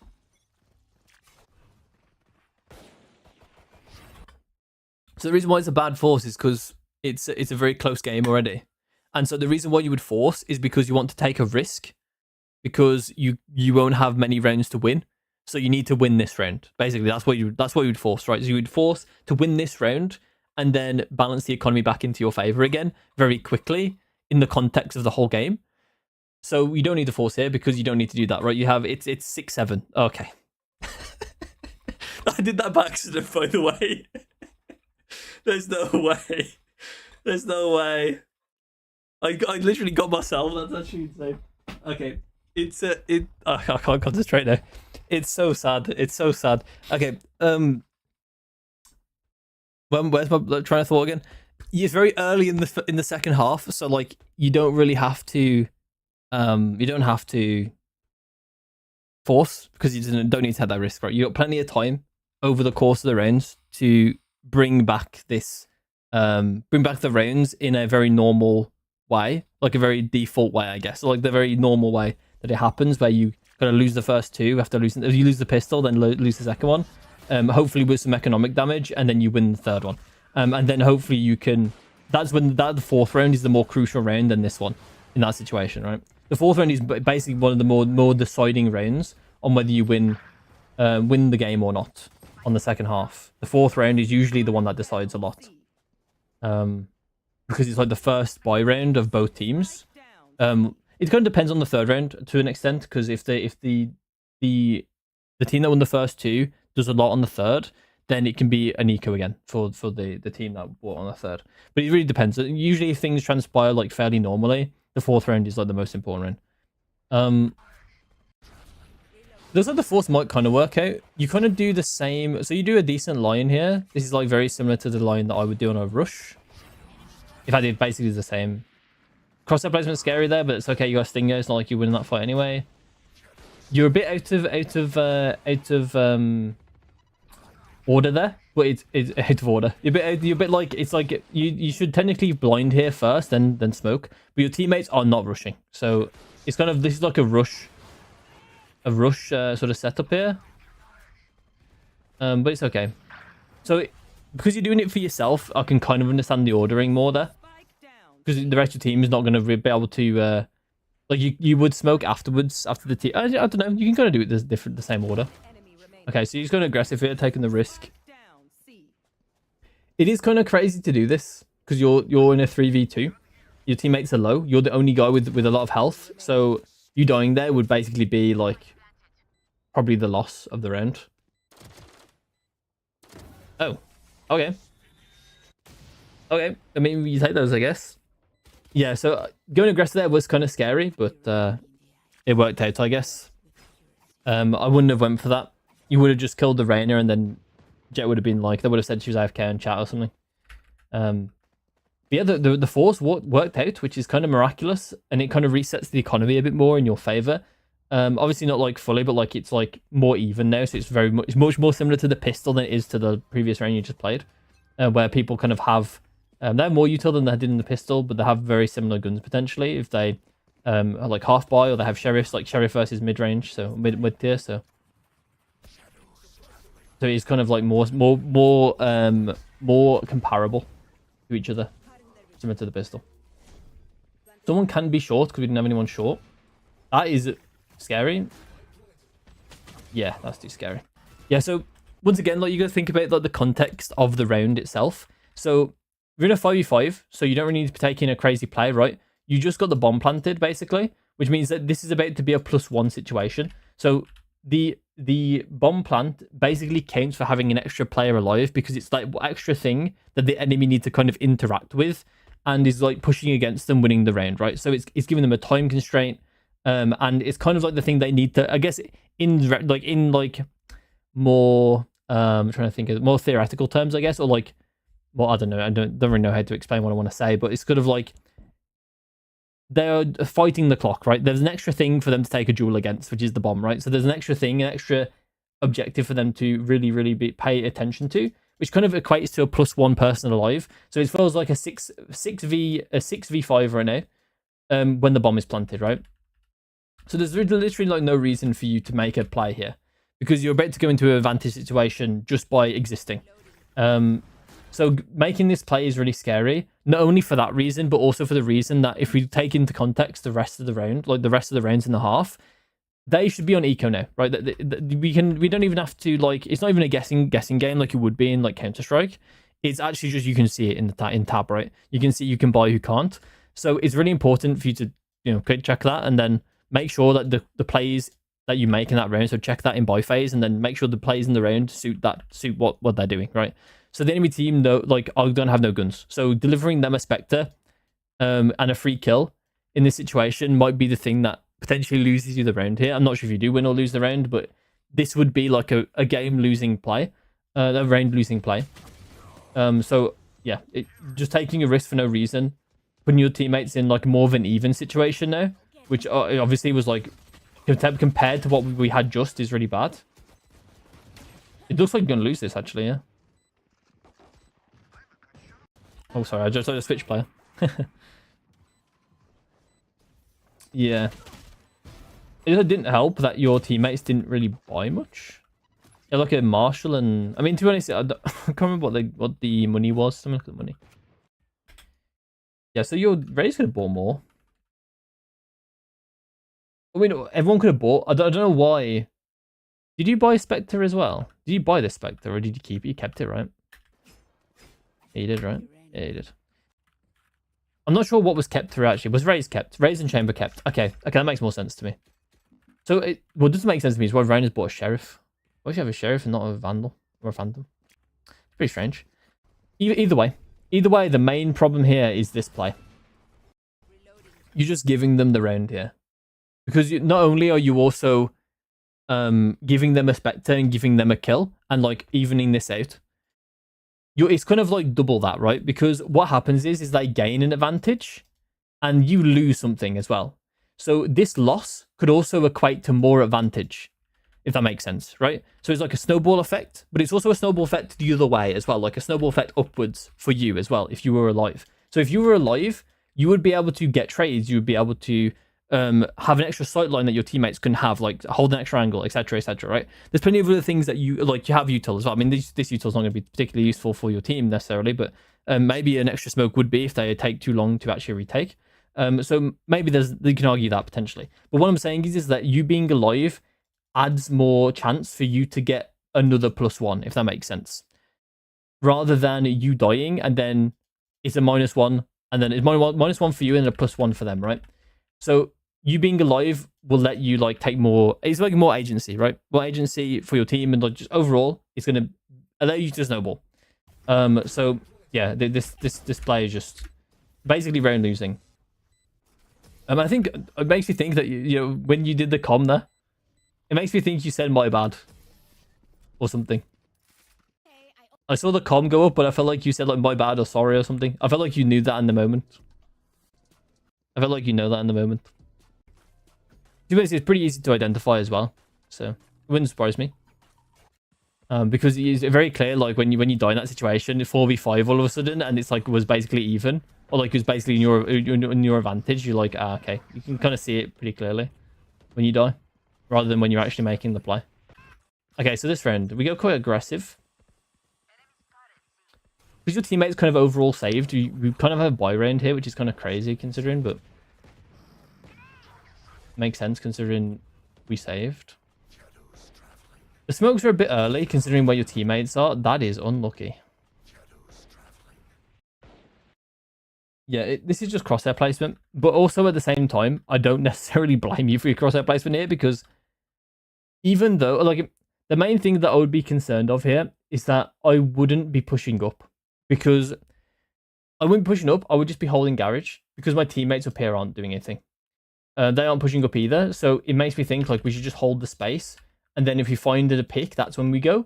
Or if we find a pick through our lurk, we might be able to like turn this into a rotation. That's like what I would be thinking, because my teammates aren't moving up, right? They're not showing they want to go up, so I'm not going to show that I want to go up. Basically, is what's going to happen. It kind of depends on the situation, and like how strong I am in my position. We aren't very strong in this position. The reason why is because we don't have any util from our side, really. I mean, we have the KO util, but we don't have it. Our teammate does, so it's going to be hard for us to think we want to go up. Let KO do this push if he wants to do this push. Because he has that util, right? So he can like commit, he can say, oh, I can flash you out, whatever. I wouldn't be making the play myself. The crosshair placement is fine, in my opinion.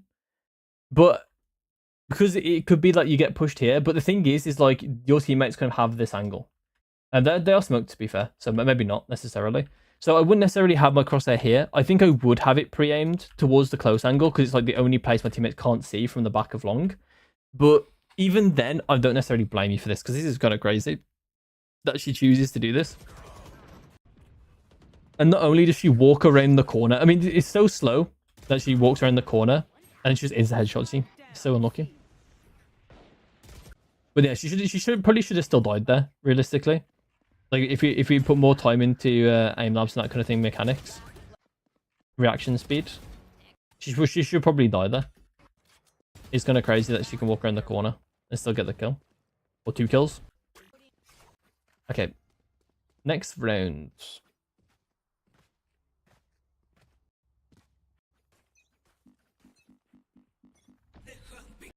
We buy half armor. And we have a sheriff, okay. Is that good for our buy? I mean, yeah. You could technically have went Guardian, maybe. So you would have not had a Shrouded Step. Wait, is that right? Yes. You could have went Guardian and had no money left. Which I think is also fine. I think it may even be better. Because your teammates can't really buy next round anyway. So you might just go Sheriff if you don't win this round. Or Sheriff Stinger, or Sheriff, like, Guardian next round, I guess. But I would go Guardian this round. The reason why is because if you're going to lose this round, you're going to save anyway. So you're going to go Guardian Sheriff anyway, if you lose. But then if you win, then you retain a Guardian through. To be fair, though, you might even retain like a Phantom or Vandal through from the enemy team. But the Guardian's going to give you more chance of winning that fight than a Sheriff is. So I would just buy a Guardian here. It makes the most sense. I don't think there's a reason why you wouldn't buy a Guardian here, considering that your team's going to eco next round anyway. Because it makes more sense for you to bring forward the stronger weapon in this round, just for the chance that you can win this round, if that makes sense. Because you're still going to lose still going to save next round anyway. So it makes sense. You're just choosing which round to have the stronger weapon in, basically. And it makes sense to have the stronger weapon earlier in the game, earlier in the rounds, right? Because what like I was saying about the snowball effect in the other round, that happens throughout half as well. Where if you can buy a strong weapon earlier, it means that it's in like it's essentially in like the pool of weapons that everyone has earlier, and therefore like if you buy like a Phantom or a Vandal earlier, it basically means, or like a Guardian earlier, it basically means like in the next round that someone could have brought that through. Obviously, it could also be a bad thing. You could bring that through. The enemy could bring that forward through. So you need to be careful like which rounds you buy it. For instance, the second round when someone buys a Phantom or a Vandal, you need to be careful because you now put that into the pool of guns. And if the enemy team win that second round and then pick up that Phantom or Vandal, it's really bad for you, right? So it is about picking the right rounds in these sort of situations where you're the poorer team and you're on the back foot, like in terms of like 7-9, basically. Then it makes sense for you to bring forward, to be like front loaded with the way you buy guns, that you buy guns, powerful guns earlier and give you more of a chance to snowball than to buy weaker guns earlier and then save for the stronger guns. You do ideally want to have a Vandal or Phantom in your hands as much as possible, but sometimes it's just not the case. Sometimes it's just not possible to do. I'm not sure if I explained that very well, but hopefully it was fine. Ask any question. You know, I'm free to ask questions if need be. This is scary. Oh, never mind. I thought you went heaven. I was scared. I was scared for you when you went heaven, or you were aiming to go heaven or something. That's a good knife by KO, by the way. Because he identifies the jet still front sight. Or maybe short. But that's still a good knife. Knife by the KO. I like the smokes. The smokes are kind of scary in some ways because it doesn't block off the heaven. It does follow the left wall, I think, if I'm not mistaken. Yeah, it does if they're on the left wall. But not if they're on this side. So it can be maybe scary that someone could have peeked it. So, but I do like it in the context that you can make this play. But I'm not sure if I'm not sure if it's great because you're the only person that's kind of saving. Like the rest of your team are kind of buying, so it kind of makes sense for you to just cut off the sideline. I think more so. Doesn't help that you didn't actually make the play you think you were going for, but at the same time, I don't think that play would have worked out for you. Oh, nice try. That was good. Good fight on the jet. So the reason why it's good. This is good. You shot basically when you thought you had her on her head. In my opinion, at least. Let me have a look. Again. In slower. But it looked like you did. Or maybe not. Ah, yeah, you like flicked over her. You like over-flicked. So this might be a aim labs or range situation where you need to just go on the range. And think about it and just try and do over aim drills. Also as well. But I think here is good. I mean, actually... it's still good, but it's definitely better than the other fights you've had. The reason why is because you move, you're kind of moving naturally. Wait,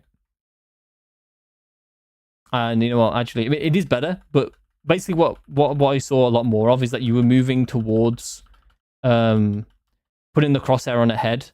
But right here is where you kind of fumble here. If you were still moving during this mouse movement, she would have had very little chance of killing you. She still stood a chance here. If you were like moving and then also moving your mouse like this, and then you stopped at this point in time to shoot, then you would have been all good. And then the trade was inevitable, to be honest, but it was a good try. Oh my god. 2 kills. The nade. Yeah, okay, so we got the... Instead of getting a Guardian, you got a Phantom instead. So maybe it was arguable that the eco there was better. But I'm not sure, actually. I think because you were losing, it's maybe a bit of a risk to actually go for the Phantom. Because you kind of waited an extra round to put something powerful in your hands. When the Guardian could be plenty powerful enough to win that round. If you knew what you were doing, like handling the Guardian, if that makes sense. Like where to position and like what fight you were going to take. But yeah, it's not always that simple, but okay, so you do this play a bit. I don't mind this play, but it is a bit like, it's like very all in because you use a lot of util just to take this like garage space. And I felt like it might not be particularly useful to your team in comparison to like, I mean, I'll be honest, your team are just kind of losing a fight to a fade, so that's just so raw peeking them, so like, I'm not sure if there's much you could have done in that situation. Like the only thing you could have done, but it's more retrospect. Like I wouldn't have done this. Like if you want to try and get your team up C long, you would do this smoke. But there's like 0% chance that I would have done it in that situation, or you would have done it in this situation because you can't plan for the fact that they're just going to lose that fight against Fade. So yeah, kind of unlucky, I think. You could argue maybe like you should do... Oh no, I don't think there's anything you should do there. I don't think this play is good though, necessarily. Like it's good every so often, but you've done it like multiple times now. The Fade catches you again. I mean, the Fade isn't that bad. She shoots quite quickly. Like she shoots on target very quickly. This Fade does. Not bad mechanically. Maybe she's like the king of that angle or the queen of that angle. They're just good at that angle, I guess. Yeah, once again, don't let the frenzy. Especially Antica. Wait, are we going for the... Yeah, I don't like you're a bit misaligned with your team here, I would sell the frenzy for sure, and I would go like a bulldog, sell shredded step. Sell a shredded step, go bulldog, or something like that. I would, or like even both. I would sell even both and go guardian, because you don't really need the shredded step as much when you got guardian, because you can just play the longer angles, and you don't really need the shredded step to play those. So I would do something like that. I wouldn't be going frenzy here, because that is like a massive. I think it's more of a gamble to save in this to save here than it is to buy here, because you're gambling the fact that they are not going to win another round after this one. And on top of that, the rest of your team is buying. So you're going to eco after this. So it basically means that you need to win the eco next round, is what you're playing for here. So it's like, it's very, very risky. So you're essentially saying that my rest of my team are going to eco and we're going to win the round because I have a gun. Which is really, really scary to put yourself in. You should just buy here. Do a light to buy. Not even light to buy, sorry. By light to buy, I mean a light to buy than a Phantom or Vandal. You should just sell stuff for Guardian. Or sell stuff for Bulldog. I hate that sometimes. It should be so clear that you can go there, though. Yeah, okay. What happens here? So you tried to TP into Graffiti. I actually don't mind the choice of you trying to TP into Graffiti, by the way. Because your teammates have just cleared it. So it means that you can TP right next to a weapon, and it's likely that you're going to get a fight. I think it makes more sense if you have like a Bulldog or a Spectre or a Stinger or something. Obviously, you wouldn't have a Guardian because you'd have to buy it. You have to shell the surge steps to buy it. But like, if you had like a more medium ranged weapon, maybe short, long range weapon, then it would make more sense. But I would say short weapon makes the most sense here because you're not 100% sure where Deadlock is anyway. You kind of find out right here. So honestly, if I had a Stinger or a Spectre for sure, I'd be TPing there. But I was going to swap the gun anyway eventually. Like, you would hold the angle, then swap the gun with the person that just died. So like, it wouldn't matter too much. I would always be TPing there, probably, positionally. I think dropping down is kind of scary. The reason why it's scary is because this isn't smoked. Because obviously you have the smoke in mid-sight. I don't think you ever leave the smoke without TP in this situation. Simply because your teammates are taking sight. So the reason why, that's the reason why, that's the difference, right? Is that the TP is going to be something that it needs something else to distract from. Like someone always needs to be safe where you actually appear. So you basically need to, so when there's like a whole team pushing them, they're not going to be focused on your shredded step behind them. So doing a shredded step into here or into, as you've tried to do originally, into Graffiti would have been the play. I don't think you ever drop. I don't think you ever drop in any position. Maybe you drop into default. Dropping into defaults may be fine, actually. It may be even the better play if you don't want to risk anything. Hang on, let me get rid of the epic pen. Let me quickly check the numbers there. Hang on one sec. Yeah, it is 5v4, but at the same time, you want to be taking sight. So I feel like you do want to be aggressive here. Even though numbers-wise, it might not necessarily make a whole lot of sense. But I think going like -1, or like going 1-for-1, and taking the site is kind of fine here. Especially because you only have a frenzy, but I guess you could have like a Vandal or Phantom, right? Because you could pick one up after a kill, so... Yeah, I don't think you ever drop down. I think you do just go aggressive somewhere with a TP. You go TP under heaven, or you go TP Graffiti. The drop down isn't bad, but it's not good either. Like it's not going to win you the site, basically, if you still think someone's there. But you could, but to be fair, you also have a weaker weapon.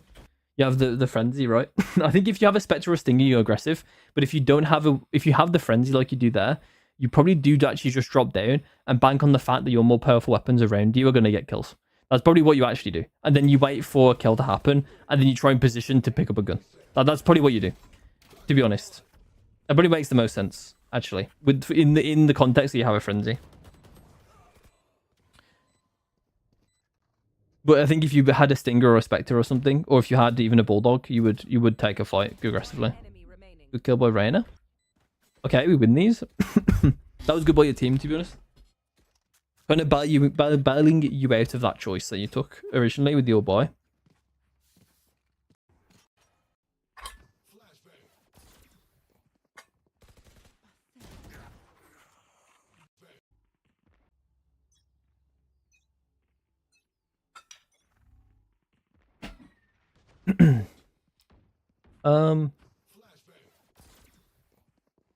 Someone was close to you? Oh my god. Wait, did you see that person, or was it your team? think you might have seen them. No, it's your team. I don't think you need to swing this person. The actual swing itself is a bit like undisciplined, I would say. Like you, and on top of that as well, I also think this swing is not very good. The reason why it's not very good is because there's 2 head heights here, or maybe even 3. There's a head height here. There's a head height here. There's a head height over here somewhere. Standing on this box. And technically crouched, I guess, but like they're basically the same. So there's like 3 head heights here, and I think that for the most part, you're not going to want to fight this angle because there's 3 options of where someone can be. So like I think it doesn't make much sense to fight this angle without having a clear way of getting out. And because you've like committed to the angle, it means there's no clear way. You are committed to whatever kill you've gone for here. And you just don't do that when there's multiple angles like that. You actually guessed correctly as well, but I think that you just don't take the fight fundamentally because there's just too many angles. You can't and also because of the way it's set up, because it's a high-low. High-lows are really strong because you can't slice against them, right? You can't slice angles out. You can't take a fight in the way that like you can fight one person and not fight the other because it's a high-low, right? They're on the same vertical level, so you can't actually fight one without the other because you're moving side to side, right? And they're vertical. So like it, in that sense, I don't think you ever fight this fight unless you are not committing and you're like kind of like weaving in and out, or maybe you're very confident in taking the fight, which is like maybe not the best of like ways to think about it. But the other way you would do is like cut off the other angles, right? So you just smoke the window, and usually you can smoke it a bit out, so then the person standing on top of the ledge can't peek either. But generally that peek is like one of the more notorious ones to not be very good to take on for both sides, by the way, for both sides, because both sides also have the same problem in that if you peek through this door, there's multiple areas like outside the door where they can peek from. So like this like little sliver of space here, they can be like anywhere there, and especially if you're on the window, it's like different heights because of your perspective.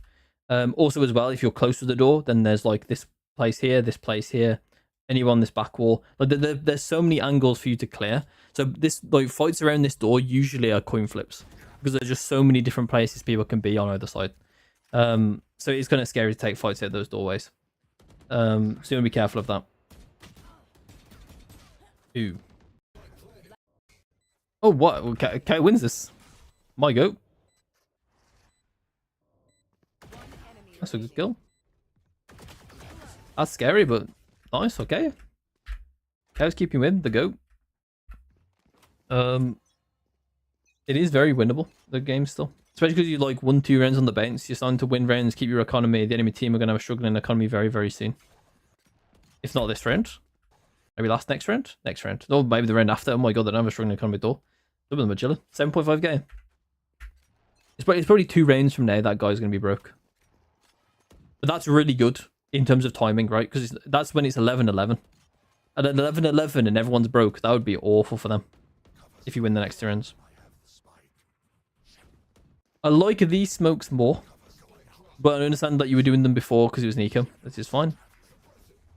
I think so. I think that on the one of the ecos it made more sense to do this one as well. But okay, we got the flash with the info. Unfortunately, didn't hit, but that's okay. That happened. Nice kill. That's a really nice kill. That's a really nice one. Really good kill. You just knew the guy was going to swing, so you just pre-fired the guy through his blind. Real nice, real nice. It is probably technically better just to shoot the blind, but you know, it happens. It is still a nice kill. I'm not sure if actually do you shoot it or does it? Who shoots it? I guess you shoot it, right? Because the chamber's wider. You should probably technically shoot this, but you're him, so it's fine. You're him, and you just one tap the guy, so it's completely fine. But technically, you would shoot that because the chamber's wider, and you would be supporting him in that situation. The chamber might even shoot it, to be honest. If they're locked in, sometimes the chambers do that kind of thing. They'll just like, or the person forward will do that kind of thing, and usually be their own demise because they'll shoot that and not shoot Reyna. But here's what it is. You got kind of unlucky there. Yeah, I think to be honest, I think you just need to not take as wide as an angle as you were taking. I I understand why you're doing it, because you don't want the guy to sneak out against this wall and like kill Raze or something. I know why you're doing it, but the thing is like the odds are like, look at it like this, right? What are the odds that he's gonna actually exactly pick the correct line? Yeah, it will happen for sure at some point, but the odds of it actually happening are quite low. So most of the time, like for me, I might be like half peeking this. So this wall would be like here for me, and I would be like juggle peeking this, and then he would have to pick the exact correct line to get into a good position. And even then, he wouldn't necessarily win in the round. And even then, like I might not exactly like fully ignore it. Like what I might do is I might peek like this, for instance, like peek with the box like this. And then every so often, I might do a slightly wider swing to see the corner. It might still timing me. I might still get the guy killed, but it can happen. But yeah, it can happen. But I don't think you need to like risk being all in for the fight. I think as well, as soon as there's a smoke, I think as soon as you get this smoke, I would have tucked. And I would have. I mean, if you have the info that he's behind, you would smoke this for sure. But if you don't have the info he's behind, which I'm not sure if you do or not, you would smoke CT for chamber. But I'm not sure if you do have the information for behind here. You might do. Let me check if chamber had to trip up or not. He didn't. Where's his trip actually? Where did he want to place it? Did he place it inside? He just didn't place it. Okay. Rose is allergic to a trip. Yeah. So yeah, you don't think you had the info? Maybe Reyna had the info and commed it at some point. I don't know. But like, yeah, it basically only matters for like the for the smoke.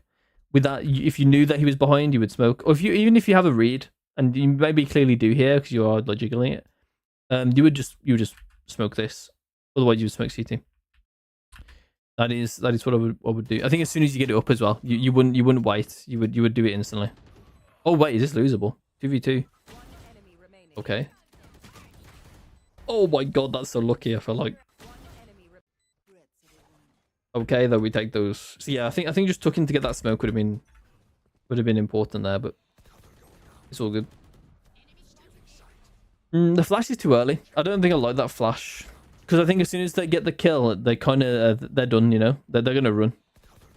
I think I think you actually accidentally made them make the right play because they'll run away after the paranoia. Do I like this? I mean, it's doable. Just kind of miraculously. I think if anything, like you could do it to get the info and then not take it. To be honest, so I think that's fine. That guy died. It might actually mess up the pathing of your team, but I don't know. I think that's would have been messed up actually. Chamber was already going to be destined to die on short. I think by being so low there.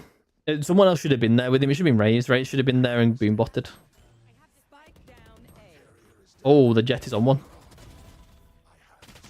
NT. Yeah, so I don't think he made. I think the only mistake he made was using paranoia like that. But I also don't think saving paranoia there would have. I don't think you would have won the round if you would have used paranoia at this point either. I don't think if there's anywhere in it, paranoia would have been good. I don't think so. I think the reason why you died there in that 1v3 was just because you were like you weren't paying attention to the fact you were open here. You could have just like tucked, I guess, outside the fights, but I don't think you were really thinking about that, so that's okay. I think that's like not the problem. I think this round you should have just pathed short because there's no one else was going short. I think that's the only thing instead of using ult. But I think the ult isn't even that bad. The paranoia is obviously not good either. But yeah, I actually don't think there was much you could have done to win that round. Aside from like, I mean, there's just going to be rounds that are just unlosable or winnable. Sorry. I think the way you do win the round is if you do go short with chamber, because it's pretty obvious there's going to be a fight there. But just because they're too pushed up, right? It's long. So you know that one of them's going to go aggressive again. Or maybe both. Especially because they don't appear instantly on Raze. So I would run chamber there, but even then I don't think it's necessarily super easy to identify, to be honest. But yeah, I think you did fine in that round. I just think it was just kind of one of those unwinnable rounds from your perspective. They do happen. But I think I think it's just way too hard to identify what you could have done in that round. That is scary, but also, what is that doing? Ooh, that's not good. No.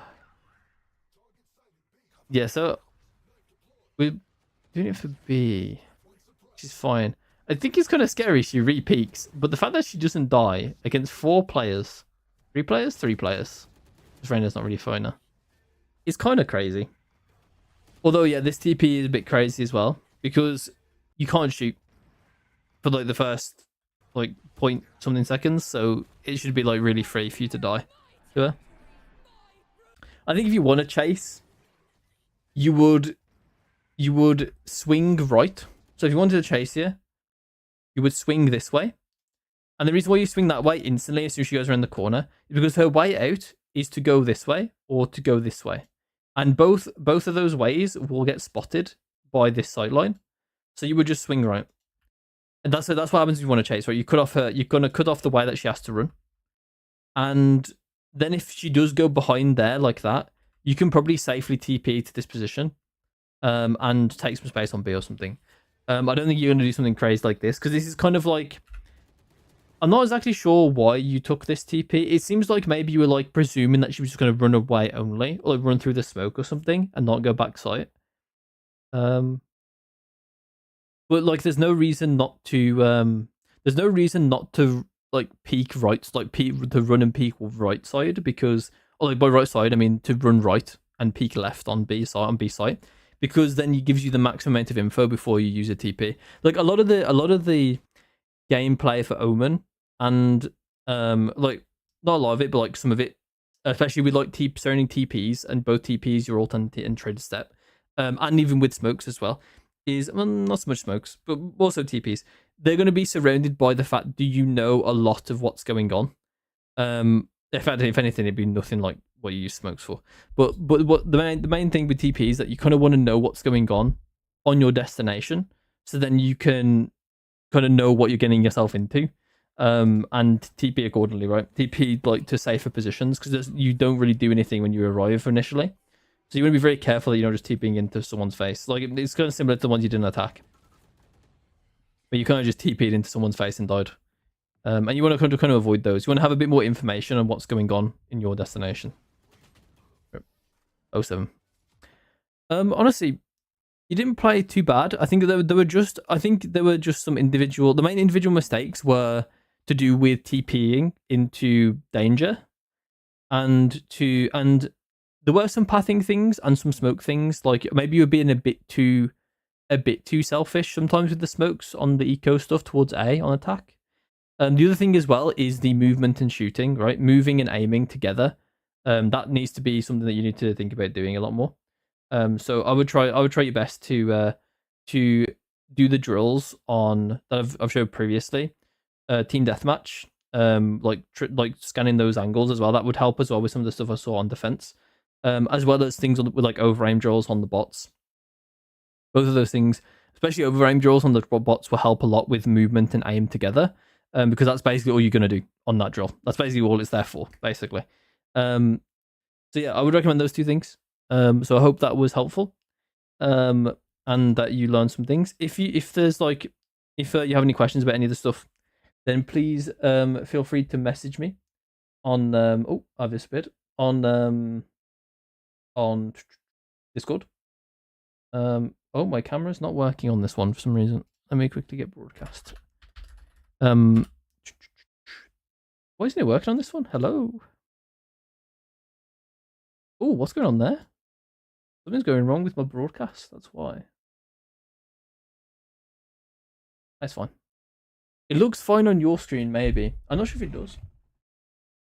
Not my preview. Are you getting lines? I'm guessing there's lines on my camera. That's real bad. I mean, I've had this camera for years and years and years. It was the first camera I had when I started streaming in 2019. Or July 2019. So it's been, what, 7 years? Almost. Like 6.5. My God. And it's the first time I've seen a problem with it. These lines. But it's fine. It'll live. It'll live. It'll be fine. It'll be fine. Okay, so that's the end of the stream for YouTube.